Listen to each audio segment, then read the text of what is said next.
This time last year, this brand didn't even exist. Aiata was launching its 38 series at Düsseldorf, but now, my word, have they gone bigger. Look at this. This is the brand new SunFinder 50. It's having its world premiere here, and it is looking to take on the big boys. Saxdor, Axopar, Nimbus, you name it, they are coming for them. And it has got some really, really clever thinking on board. The thing about being a new brand is you don't have to live up to a reputation. They can try things, and my word, this looks like it ticks a lot of boxes. Step tail, triple engines, nearly 50 knots. It's quite a thing. Let's have a look on board. I'm Jack Haines, you're watching YachtBuyer.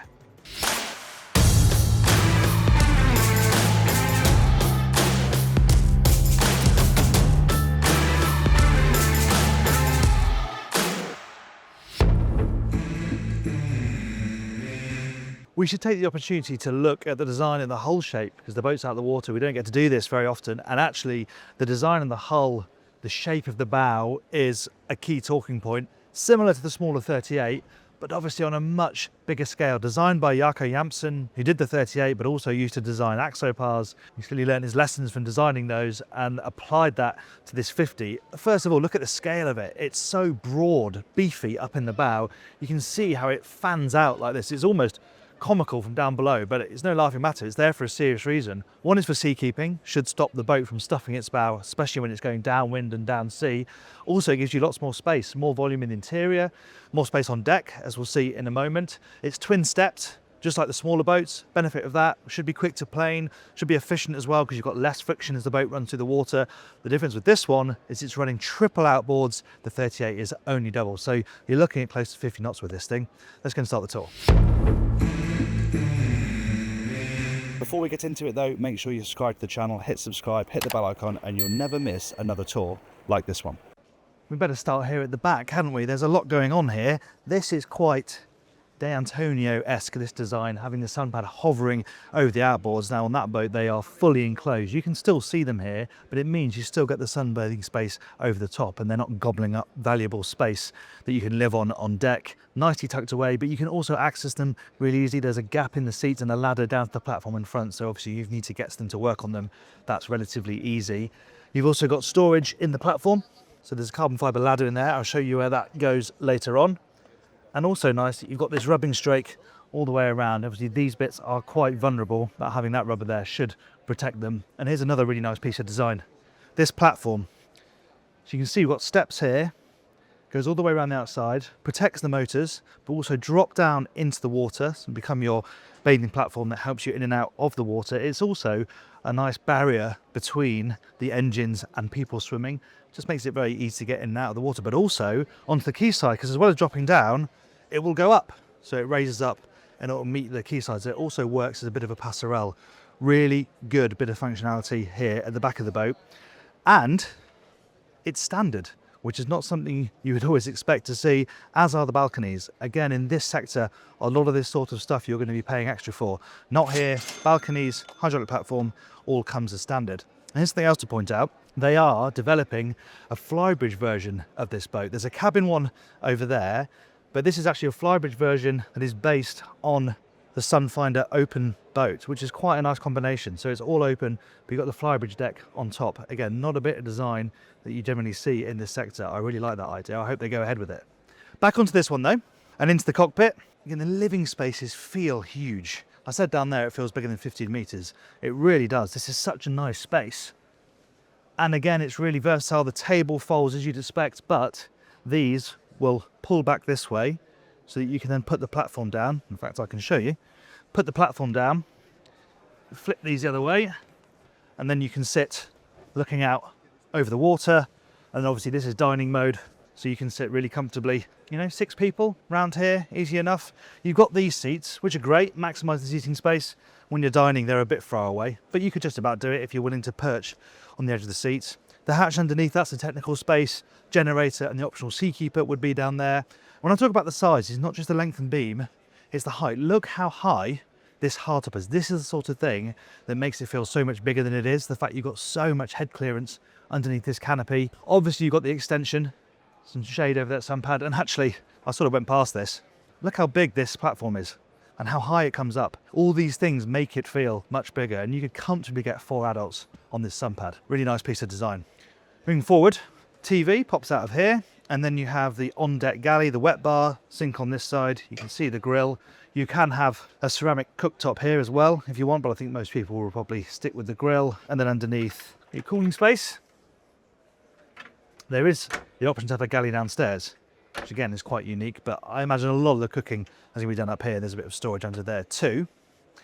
And then I just want to take a moment to point out some of the detail, which is something that really stood out on the smaller boat, and they've brought it up to the 50. It's things like having just these nice wooden steps, make it very easy to get on and off. The fact that the lighting is set inside the handrail. You see how it drops that lovely soft lighting onto the steps. We've got the pin lights running up the deck as well. It's a really nice effect, and actually that continues at the helm.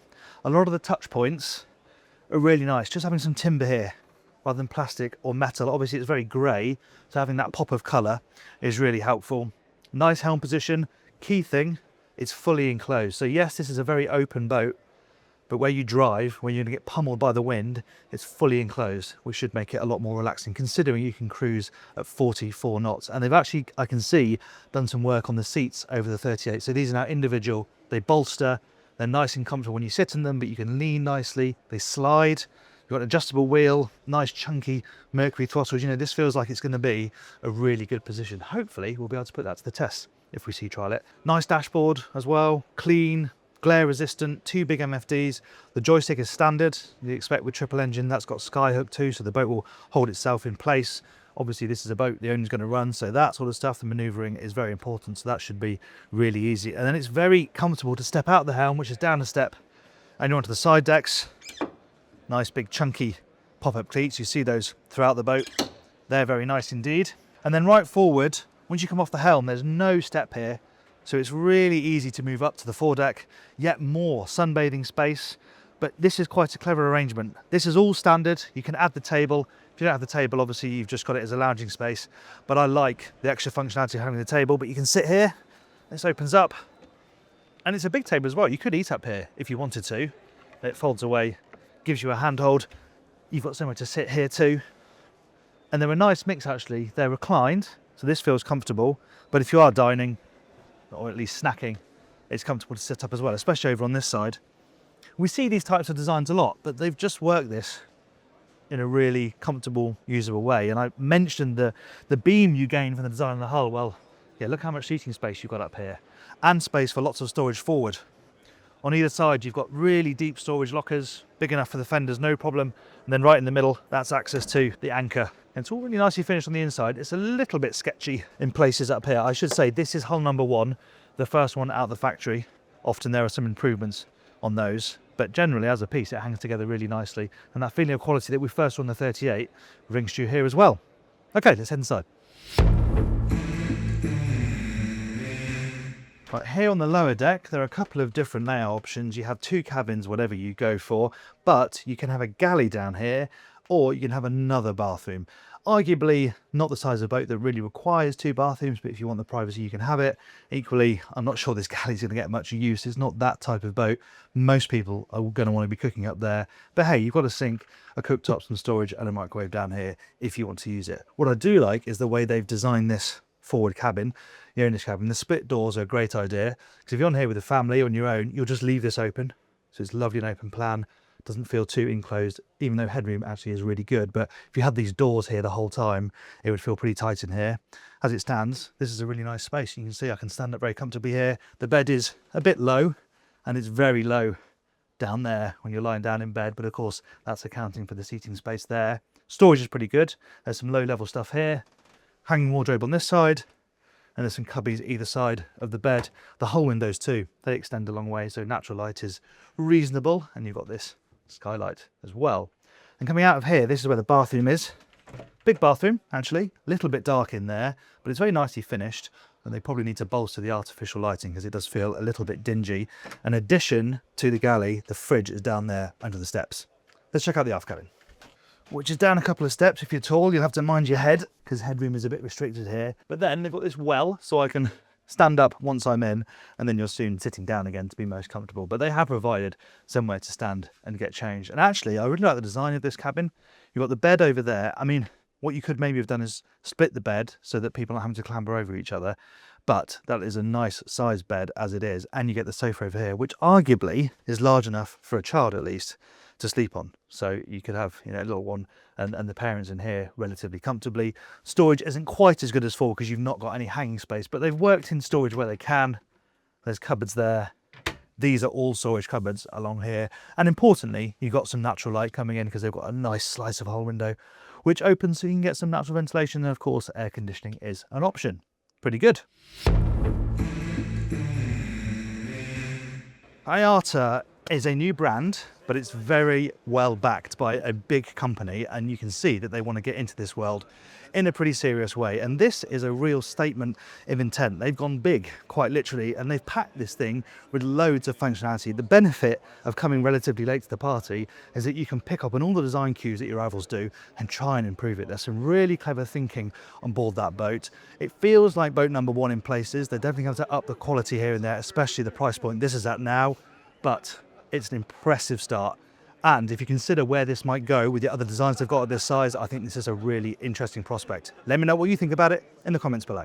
Thanks very much for watching that tour. I hope you enjoyed it. If you've not done so already, why not subscribe? Then you're never going to miss any of our content. If you want to see our review of one of this boat's key rivals, the Axopar 45, we've sea trialed that. I'll put that out there. Hope you enjoyed that one. Thanks again for watching. I'm Jack Haines. You're watching YachtBuyer.